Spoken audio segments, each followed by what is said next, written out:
The Pit Press Podcast.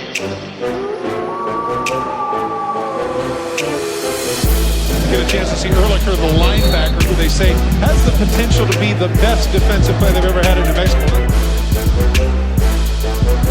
Looking down the middle, throwing into coverage, and it's picked off by New Mexico.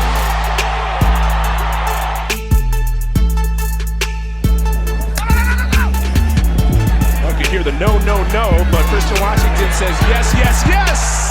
Christian Washington! I don't need to take a knee. I want 6! Touchdown, New Mexico!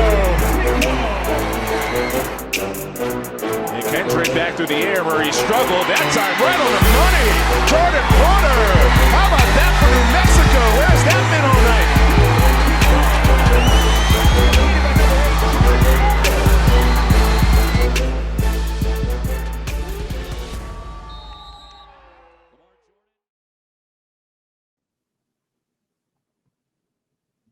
Welcome back to another episode of the Pit Press Podcast. My name is Ryan Tamori. And as always, I'm joined by the voice of the Western New Mexico Mustangs and a Lobo fan since 1970, Mr. Ed Nunez. Ed, how are you doing? Great, Ryan. Great to have Coach Gonzales on again. All right. Our next guest, obviously, is the head coach of the UNM football team. The Lobos are coming off an overtime win in Amherst, Massachusetts, where they beat UMass 34-31. It's the first overtime win in his career and the program's first since 2013.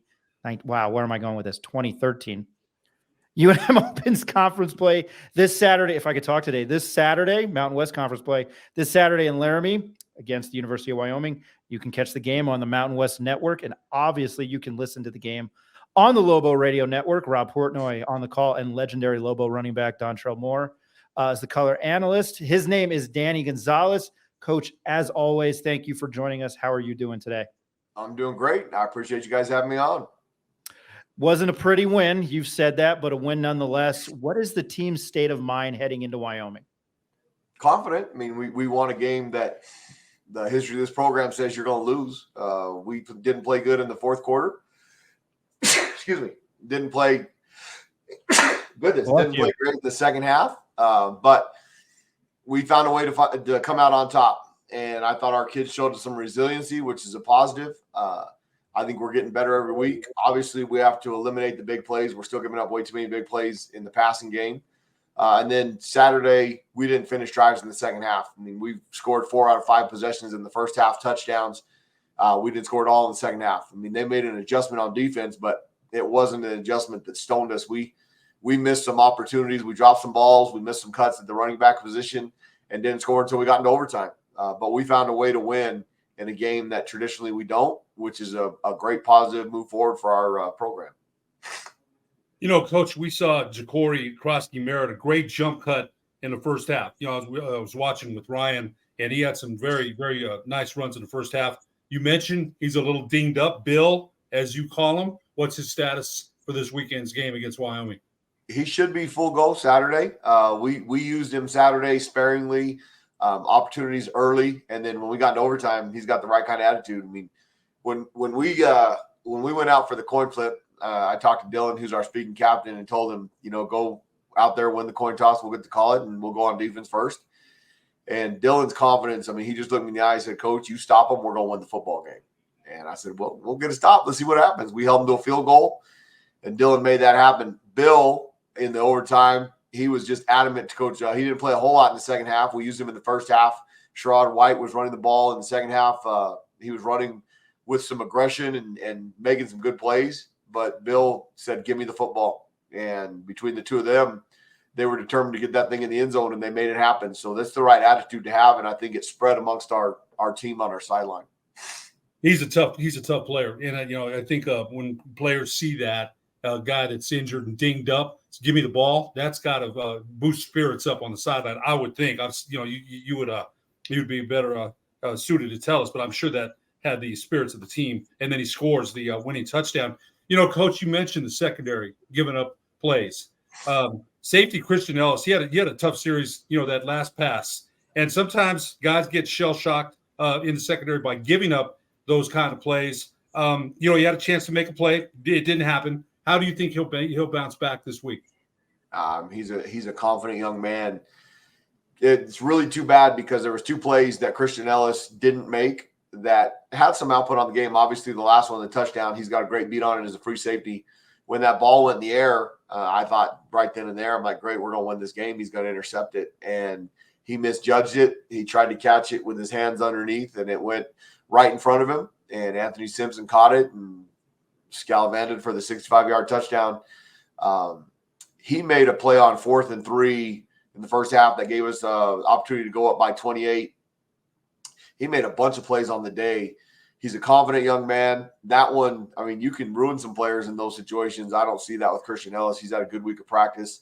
He'll continue to get better every week. And if that opportunity pops up again, I have all the confidence in the world he's going to make that play. And those guys were told this week, I mean, there's opportunities to make plays. You guys are there. You're not getting out-athleted. You're just not making plays. And eventually you either make plays or somebody else gets the opportunity to make those plays. So those guys have worked hard. They'll continue to progress. I've been in this situation before as a safeties coach, and it's show up every day and how can you get them better? And we've done some things that we think will help.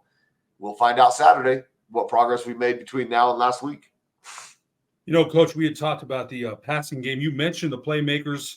You mentioned Jeremiah Hickson, Luke Wysong, Andrew Erickson. You did. The passing game did break loose for some explosive chunk plays in the first half. Had me and Ryan clapping, getting out of our seats. Bogged down, you mentioned they changed coverages, bogged down a little bit in the second half. Do you think going forward, though, it gives Dylan Hopkins and the offense some confidence in that passing games that they can make those plays? Oh, absolutely. I mean, Dylan in 4 games has thrown for more yards than any quarterback since 2008, which is insane. He's got an opportunity to break all kinds of records if we can keep him healthy. And I think the guys up front are the reason that we've had success. Caleb Medford is coming into his own, the TCU transfer. He had a great game Saturday. I mean, when you've got a kid that's 6'3" that can jump out of the building and you can throw it up to him in the back of the end zone, and then I don't think you've even come close to seeing anything of what DJ Washington can do. He's going to have a breakout game in one of these next few. And then Jeremiah Hickson, I mean, he's electric. Luke's electric. I mean, we have a bunch of weapons on offense that we haven't had around here. I think those guys have all the confidence in the world to continue getting better every week, scoring more points and keeping us competitive in all these Mountain West Conference games. I had the pleasure of finally meeting Craig Bohl at Mountain West Conference Media Days and a majority of the coaches. And I thought he was awesome to talk to. I mean, he's a little bit old school mentality.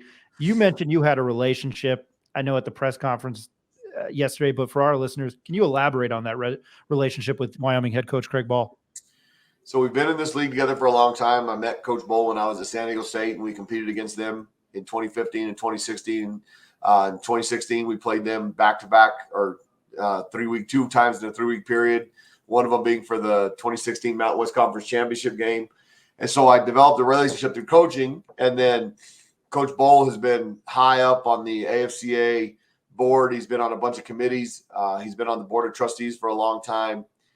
And he called and asked if I would take his position from the Mountain West Conference on that committee on the AFCA Division I Board of Trustees.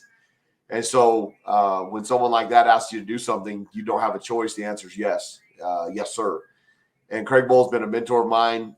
He called in 2020. My first year being the head coach, when we started out 0-5 after the Utah State game. I got on there as, we're a terrible football team. I mean, we obviously haven't coached them good enough. I haven't played good enough. And the week before we played them, he called and said, hey, I'm just calling to check on you, man. I mean, I know what this profession can do to you. I know we play each other this week, but this is different than that. Just wanted to check in on you. I mean, it's obviously first time being a head coach. Stay the course. Things are going to get better. I mean, all those things. And then we got fortunate enough to beat them that week. We have phone conversations throughout the summer. I mean, he's been a really good mentor of mine. We have a very similar philosophy in how you want to build a program, how you want to compete, be good on defense, run the ball, take care of the ball on offense, don't turn it over, be physical up front on both sides of the ball. Schematically, we're significantly different. I mean, we're not a gap control. He is. They do a great job. He's done a great job with that program. And I think the world of Coach Bohl. Now, I want to whoop his tail on Saturday just like he wants to whoop mine, but he's somebody that I can call for advice on whether it's coaching, whether it's life. I mean, he's just a great human being, and he's one of the greats for our profession for a long time. Wyoming linebacker Easton Gibbs was voted Mountain West Conference preseason Defensive Player of the Year. He's off to a good start with 35 tackles in 4 games this season. What kind of player is he, and how hard is he to prepare for? Well, he's not going to let you run the ball up the middle now. Like Tavian Combs on our team, Dylan Hopkins, the guys in front of you at the line of scrimmage, if they're good, you have a chance to be really good. And Godbout, Bertinoli, the 2 inside, the 3 technique in the nose, 96 and 94 if you're watching tape, they do a great job for Easton, who's 28, to be able to feel the alley on A-gaps, and he can run sideline to sideline. He's aggressive. And the great thing about Wyoming and what Coach Bohl's done, and especially defensively, they are so well coached in where they're supposed to be. Easton makes a lot of plays because he's always in the right spot.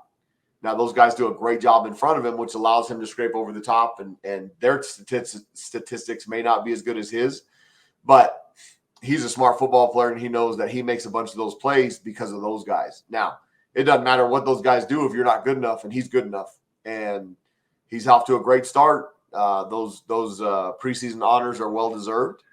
But he's downhill. He's A-gap to A-gap, and he can run sideline to sideline.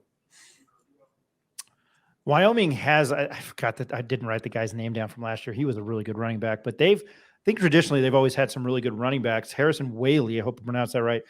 He had 17 carries for 156 yards and a touchdown against Appalachian State this past Saturday. Does their running game for you, for somebody that's defensive minded, does their running game present an even bigger challenge for you? Every year. I mean, they're well coached up front. They're big. Their offensive linemen, I mean, they're 6'7", 6'5" on the tackles, 6'5" at one guard, 6'2" at center, 6'3", all well over 300 pounds. But they're aggressive. They're physical. They can move in space. The fastest point on a straight line to the goal line is straight downhill. And the object is to make him run sideways. I mean, the one against Texas that he popped, the one against App State that he popped, he's coming downhill and nobody makes him make a cut. And he's fast. I mean, they clocked him at 23 miles an hour in the open field. So obviously if you let him get going, you're going to have a hard time catching him. So we've got to take away his opportunities by making him run sideways. And it's going to be a physical game on both sides of the ball. And I love that. I mean, that's what this football game is about. It's about being a physical, mean game. And you've got 2 teams that have a very similar philosophy. They're going to try and beat each other up. I'm excited for Saturday. Andrew Peasley is a veteran quarterback. He's got a lot of talent. Kind of the same question. Try not to be lazy here, but how hard is he to defend, and what are you looking out to make him have some discomfort? Well, obviously this year, on top of the big plays, we've had some quarterbacks scramble out of the pocket on pass rush on us.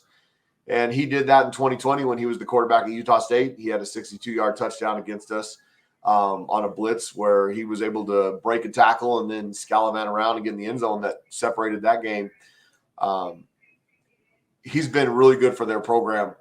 He didn't start against Texas, has played well in the fourth quarter last week against App State. Now, they blocked a field goal to come from behind, and then they made a great play on defense to get an interception. But Andrew has been the backbone of their team for the last 2 years. He's experienced. Like I said, he's played at Utah State and Wyoming in our league. And so we have our challenge cut out for us. You mentioned that 99% of the time a game like UMass, in the past ended in a low bowl loss, but not on Saturday. Can a win against a UMass change the course of a program? You mentioned your goals and where you want to get to. Can a win against UMass change the course? It can. I mean, it can change your confidence. I mean, if we lose that game, trying to pick those guys up and everything that we've built into this program and everything, it has a great impact mentally. I mean, you have to be mentally tough to get through those situations and do those things. So I think it's one, for confidence, and 2, winning a game like that. I mean, if we win 35-17, if we put the ball in the end zone in the second half, probably have more hair on the top of my head. It's probably not as white. But winning that game the way we did was really good for our football team and the confidence. And, I mean, you had everything go against you in the fourth quarter by your own means because we didn't make plays. and to have the resiliency to come back with the confidence of the guys on our sideline to go out there and get a stop on defense, hold them to a field goal attempt because we had played good short yardage defense earlier in the game, and then going out there on offense and putting the ball in the end zone. For your psyche, it's really good. Building this program and learning how to win. Dylan Hopkins knows how to win. I mean, he beat BYU when they were 10-2 and 21 and in a rainstorm that was going sideways. Dylan didn't bat an eye, and that confidence on our sideline, it really started to grow during the overtime. Now, we got to make more plays in key opportune times. Now, UMass is and I know everybody's talking about, they're terrible last year. They're 1-11. Don Brown's done a great job in a short time. That's a good-looking football team. I mean, they have some good-looking players. Obviously, they went down to Las Cruces and played really well in the first game of the season. They've got a tough schedule coming down because they're not in a conference. But Don Brown's a good coach, and that was a good win for our program. It's only the second time in the history of our program that we've gone to the East Coast and come away with the win, the last time being in 1961. So, I mean, there's all kinds of doors that we're knocking down, and we just need to keep knocking them down. And a win being the most important thing that came out of that. And I've got to make a comment before asking my next question.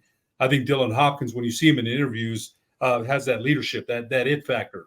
And so you mentioned the rainstorm sideways that he beat BYU. He's been through some battles. So I think having him at the helm has to change the narrative from the quarterbacks that maybe we didn't have in the past as far as leadership goes. He's won 19 starts. You mentioned that, Coach. Now I've got to ask you this. It's been over a week since you made the guarantee about a bowl game, and I got to tell you, when I was at Silver City when I heard that, and I'm not going to lie, I probably came out of my seat like what? It surprised me. I'm not going to lie, it did. But it's been a week since you made that guarantee of New Mexico going to a bowl game. Are you still as optimistic as you were over a week ago that New Mexico will end up in a bowl game? I am. I have a great belief in our football team. I mean, obviously the expectation of this program and the number one goal is to win the Mountain West Conference Championship. Going into every season, that's what has stated from the top, getting into a bowl game, being competitive in our league. I like our football team. I like the trajectory of our football program and where we're going. Obviously, 2 weeks ago, things didn't go the way we wanted them. We didn't make enough plays in key opportune times, and we enabled New Mexico State to do that. Give them credit. They made those plays. I have all the faith in the world, and I think the greatest tell after I made that statement, you can do one or two things to your players. You can put them in a position where they're like, I don't believe in that mission, and they'll stutter, and they asked Dylan Hopkins that same question, and his answer was, 100%. I mean, that's what we're going to do. And I have that same belief in this football team on both sides of the ball. I believe if you want to be a good coach, you get good players. I think we have a bunch of good players significantly better than we've had over the past couple of years, which will enable us to be competitive in our league. I think Fresno and Air Force have separated themselves as being the best two teams in this league, but we get the opportunity to play one of them. We don't have to play Air Force. And over the next 7, I mean, we're going to be teams that are very comparative to us. Whoever makes the most plays and plays the best on that night's going to have the best chance to win. And over the next 8 weeks, we've got an opportunity in every single one of those games. It bums me out that you guys don't have to go to Colorado Springs. I love going there. I actually saw you in the 90s. I'm not old as Ed, but I saw UNM play Air Force there. Damn it, Ed! I made that joke again. What? That's right. That's you all guys right. gonna punch me? Even though, thank God we got a good relationship here. He punched me in the face. Lastly, you look around the conference. Fresno's top 25. Air Force is fun to watch. With what you've seen around the conference, what have you taken away from the first 4 or 5 weeks here? I think we've got a great league. I think the Mountain West Conference is a great conference. Fresno obviously went and beat Purdue on the road, went and crushed Arizona State in Tempe. So, I mean, we can compete against anybody in our league. Texas Tech, Wyoming beat Texas Tech at home. Wyoming had Texas 10-10 in the third quarter. So, I mean, we've got some teams that can play with anybody. I think you're going to see more of that as the transfer portal era moves forward. You're going to see a big discrepancy between FBS and FCS because FBS Group of 5, we're taking all their best players. They're transferring and coming to either our places or Power 5 schools. And then the Power 5 to the Group of 5, you're going to see that gap close because the Power 5 guys that are second string and not playing, they want to play. And so much like Caleb Medford and Noah Polgates and the transfers that we're getting that are helping us on the field, those guys didn't play at Nebraska and TCU. So you're going to see the depth of the Power Five take a hit, which is what most of those coaches are worried about. You're going to see the Group of Five get better. So I think our league is going to continue to grow and be better as the transfer portal era continues. Now, so far, the 2-year transfer, they said, nope, ain't doing it. Nope, ain't doing it. Nope, ain't doing it. You've tried to get people politically involved, and the NCAA is held strong. I said that from the beginning. If they do, then the Group of Five is going to be a lot more successful than if they don't. And I think it's already playing itself out early on in this portion of the season. UNM heads to Laramie, Wyoming, take on University of Wyoming this Saturday. Kickoff is at 2:00. He is the face of the program. His name is head coach. His name is Danny Gonzales. He's the head coach of UNM football. You wouldn't think I've been doing this for like 2 years. I can't talk today. I'll say it again. UNM head football coach, Danny Gonzales. Coach, we always appreciate your time. Thank you for joining us here. Well, I appreciate this, the pit press that you guys are building up. I mean, the podcast is great. You've got a lot of really cool things, the new website. I mean, social media, you're doing an outstanding job. I appreciate you inviting me on. We love it. Thank you. Well, we really appreciate it, Coach. Thank you so much. Thanks, guys. Go Lobos. Hey, have a good one. Safe travels. Good luck, man. Good luck up in Laramie. Good luck. Appreciate it. It's going to be a fun weekend. You bet. Thank you. Look forward to talking to you soon. All right. See you.